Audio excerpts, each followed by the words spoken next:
My best friend in college, he had a game he liked to play that actually served also as a surprise life lesson. He had this unique ability to get people riled up. He'd work his magic, they'd get fired up, they'd say something extreme, he'd say something more extreme, they'd say something more obnoxious, he'd say something more obnoxious.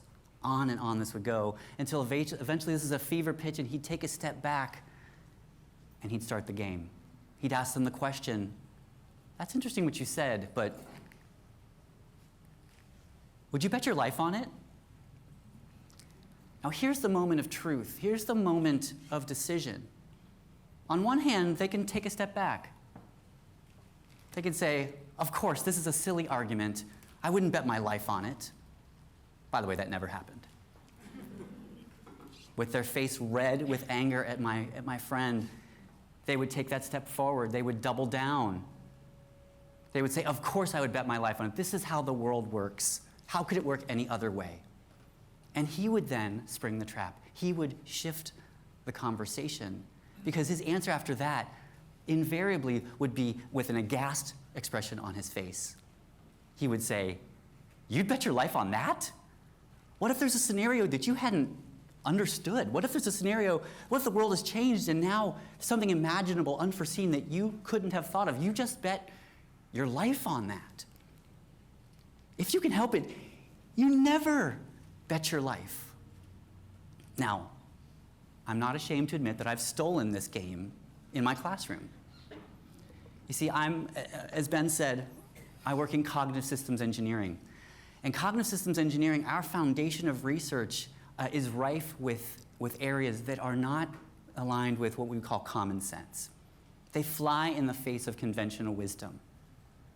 As such, when students enter my classroom, they have to let go of a number of things that they deeply held. This can be quite painful. So I try to inject humor. One of these areas that is part of one of these unconventional pieces of wisdom is around AI. Now, cognitive systems engineering, in our lab at Ohio State, we've been studying AI and how it gets integrated into high complexity, high uncertainty systems for the last 45 years. Not me personally, but the lab has. We started in the early 80s with commercial aviation and with nuclear power generation, and have continued over the next 40 years, adding other industries, a lot of them, but some of them including healthcare, military operations, space operations, and most recently, critical digital services. Now, as that's been happening, as all of you are well aware, AI has changed as well, from those early days in symbolic AI to a lot of these more inductive varietals. And it's everywhere, as you all know. It's everywhere. It's in every nook and cranny of your life. It's in every nook and cranny of your work. And if it's not now, it soon will be. And so I want us to start thinking about what it will take to integrate that in the future. And to get us warmed up for that, I want to play a little game. Here's how the game starts. You walk into a room, and in front of you, you see this shiny white gizmo. Now, on the side of it is this logo. You know that you need to use it, and you know that it absolutely needs to work. So let's play the game. I hope you know the question I'm about to ask. Would you bet your life on it? Now, I hope you know the short answer, but the slightly longer answer has to deal with the answer to this question. How does it fail? And how well does it fail? Now, we could think about failure in a number of different ways.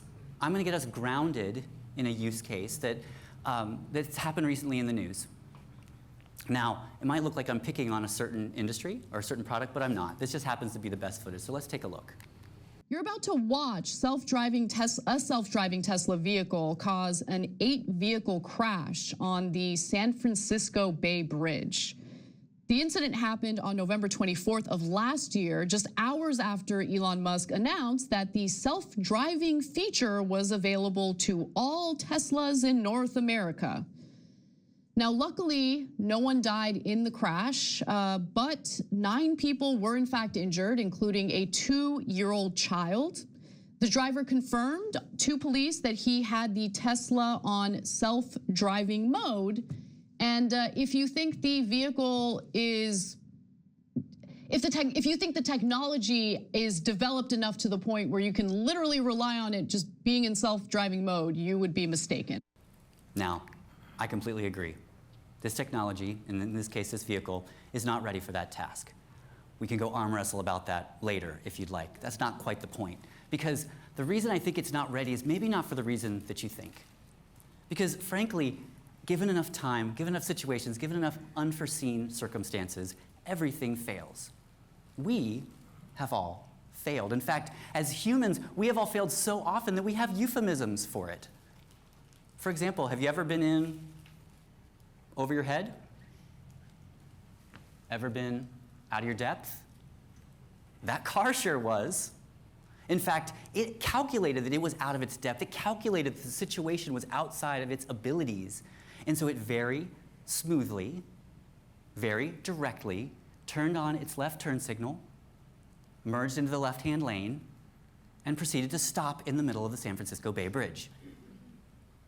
In that way, you can say it's not a failure, but everything afterwards absolutely was a systemic failure. So what do we know in this last 45 years of work? What do we know about how to design so that things do not fail in that way? Well, what we know is that if you design for solo AI performance, failure will be brittle.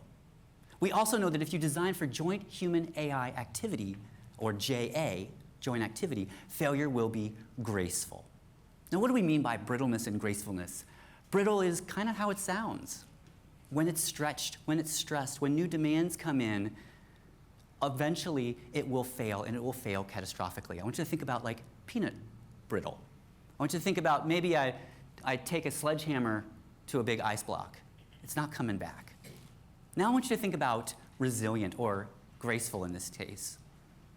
When I think about graceful, now think about silly putty, or maybe think about a paper clip. Now you can bend it a little bit, and it'll actually come right back to where it was.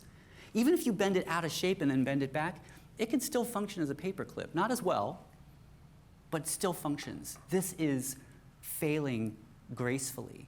Now, what we also know is if you architect it just right, it won't be failure at all, but performance will gracefully extend. So what do I mean when I'm talking about designing for joint activity? That sounds like a great idea, but how do we actually operationalize it? I'm going to go through one strategy and a couple case studies, all developed here at Ohio State. The strategy is machine fitness assessment. And what we mean by that is the ability for an outside party to assess the machine's fitness and to perform the activity that it's currently performing. How well is it fit to its task? I'm going to go through 2 case studies, one that was not designed for machine fitness assessment and one that was. In the first one, what we're looking at here is an air traffic control map. And you can see a route, a flight route, for a specific pilot that starts at the plus sign and moves down southeasternly for the green path. Now what we know is when this map was given to pilots, 100% of those pilots, when they said, what would you do here? They'd say, what we're going to do is we're going to go to the west, which you can see in this orange path. This is the recommended path. This is the way to go. The storm is traveling west to east. And so going around the backside, that's the way to go. However, some were tempted to take other paths. And actually, when AI was introduced to give a guidance about where to go, and the AI, when it did all of its calculations, it said, no, don't take that orange path, take this blue path.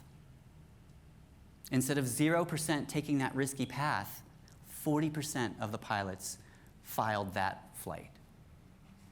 They couldn't see that that blue path was a bad recommendation. They couldn't see that the fitness was poor.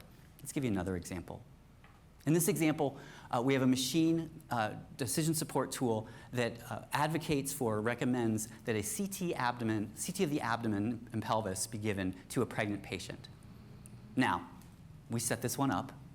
because as you can see up here, the computer doesn't know that the patient is pregnant. There was a miskey earlier on in the clinical process, but the physician absolutely knows that the patient is pregnant. Now, giving ionizing radiation to the abdomen of a pregnant patient, we're going to call that a bad thing. That's a no-no. And so you should not do it.